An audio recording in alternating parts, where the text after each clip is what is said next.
നമസ്കാരം. ഫോട്ടോഗ്രാഫി മലയാളത്തിൻ്റെ പുതിയൊരു എപ്പിസോഡിലേക്ക് ഏവർക്കും സ്വാഗതം. ഷാർപ്പായ ചിത്രങ്ങൾ എങ്ങനെ എടുക്കാം, അതാണ് ഇന്ന് ഞാൻ പറയാൻ പോകുന്ന ടോപ്പിക്ക്.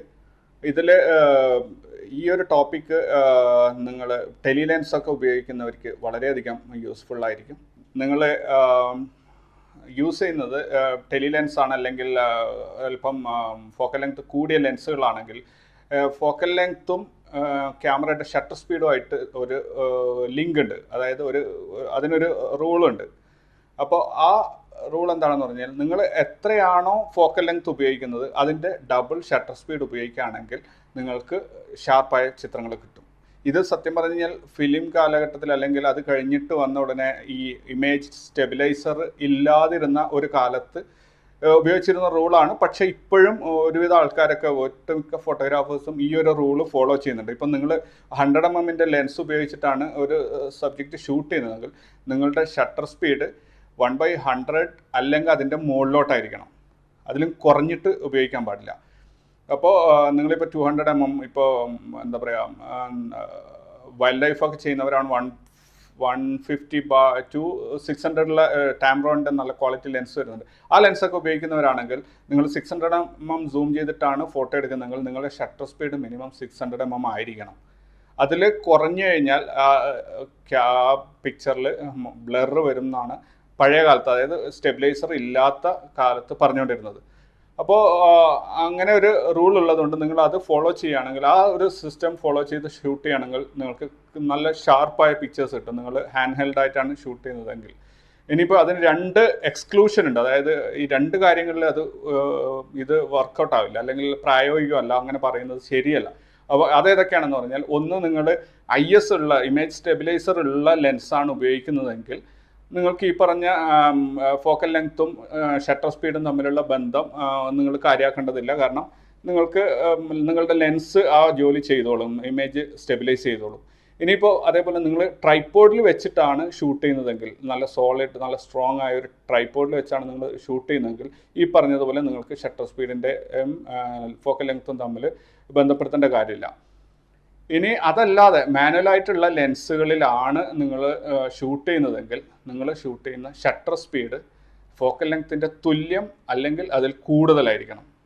ഇപ്പോൾ നിങ്ങൾ 100 mm ഉപയോഗിക്കുകയാണെങ്കിൽ 1/100, അല്ലെങ്കിൽ അതിൻ്റെ മുകളിലോട്ട് 150, 1/250, 1/600, അത് ലൈറ്റിനനുസരിച്ച് നിങ്ങൾ മെയിൻറ്റെയിൻ ചെയ്യുക. പക്ഷേ മിനിമം ഈ 1/100 യൂസ് ചെയ്യുക. ഇപ്പോൾ തന്നെ ക്യാനനിലാണെങ്കിൽ 100 mm ലെൻസുകൾ, IS ഇല്ലാത്ത ലെൻസുകൾ വരുന്നുണ്ട്.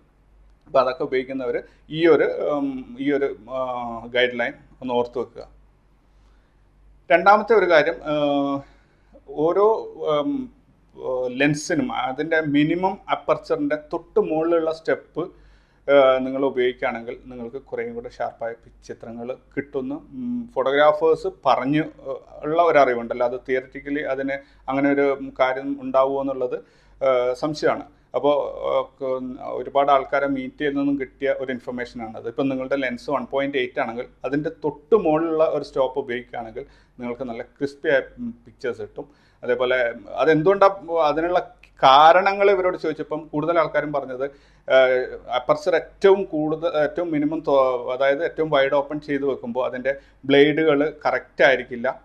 പോയി പൊസിഷൻ ലാസ്റ്റ് എഡ്ജിലെത്തുമ്പോൾ അത് കറക്റ്റായി പൊസിഷൻ ഇല്ലെങ്കിൽ അവിടെ ലൈറ്റ് ഡിസ്റ്റോർഷൻ വരാൻ സാധ്യതയുണ്ട്. അതുകൊണ്ട് ആ ചിത്രങ്ങൾക്ക് ക്വാളിറ്റി ഉണ്ടാവില്ല. പക്ഷേ നെക്സ്റ്റ് സ്റ്റോപ്പ് ആണെങ്കിൽ അത് കറക്റ്റായിരിക്കും, അതിൽ കൃത്യമായൊരു ചിത്രം കിട്ടുന്നു.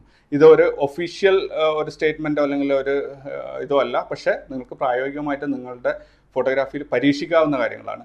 അതുപോലെ വീഡിയോ ഷൂട്ട് ചെയ്യുന്നവർ, അല്ലെങ്കിൽ മറ്റ് ഒരു പോർട്രേറ്റ്, ഒരു സാധാ ഈവൻറ്റ് ചെയ്യുന്നവരാണെങ്കിൽ മിനിമം അപ്പർച്ചർ റേറ്റിംഗ് ഒരു 4 മുതൽ സ്റ്റാർട്ട് ചെയ്തിട്ട് 6.3 അതിൻ്റെ ഇടയിലായിട്ടുള്ള ഒരു അപ്പർച്ചർ യൂസ് ചെയ്യുകയാണെങ്കിൽ ക്വാളിറ്റി ചിത്രങ്ങൾ കിട്ടുന്നതായിട്ട് കൂടുതൽ ആൾക്കാരും പറഞ്ഞിട്ടുണ്ട്.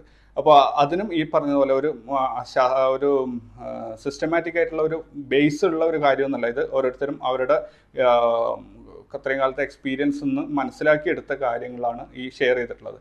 അപ്പോൾ എല്ലാവരും ഈ പറഞ്ഞ 3 കാര്യങ്ങൾ ഒന്ന് പരീക്ഷിക്കുക, എന്നിട്ട് റിസൾട്ട് എങ്ങനെയുണ്ടെന്ന് അറിയിക്കുക. Thank you very much. പുതിയൊരു ട്യൂട്ടോറിയലായിട്ട് വീണ്ടും കാണാം.